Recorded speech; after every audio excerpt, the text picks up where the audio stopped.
The average weight of 10 students is 50 kg. If one student leaves and another joins, the average becomes 49.5 kg. If the weight of the student who left was 56 kg, then find the weight of new student. ஓகேவா? So கொஷினில் என்ன கொடுத்துருக்காங்கன்னா first average weight of 10 students.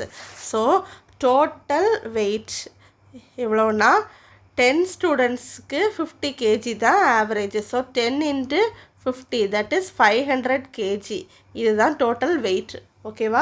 இதில் வந்து ஒரு student leaves and another joins. ஒரு student வெளியில் போகிறாரு, இன்னொருத்தர் ஜாயின் பண்ணுறாரு. ஸோ இப்போவும் அதில் 10 ஸ்டூடெண்ட்ஸ் தான் இருக்காங்க. ஸோ பட் அது ஆவரேஜ் வந்து 49.5 மாறுது. ஸோ நியூ ஆவரேஜ் வந்து 49.5.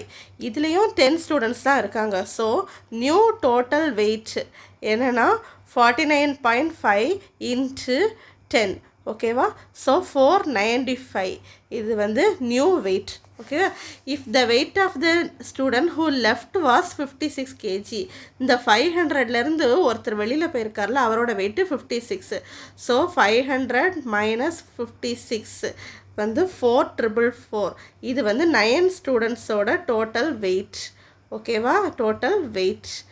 And find the weight of the new student. So new total வெயிட்டில் இருந்து இந்த 9 ஸ்டூடெண்ட்ஸோட வெயிட்டை சப்ஸ்ட்ராக்ட் பண்ணால் நமக்கு நியூ ஸ்டூடெண்ட்டோட வெயிட் கிடச்சிரும். So 495 minus 444 equal to 51 kg. இதுதான் ஆன்சர்.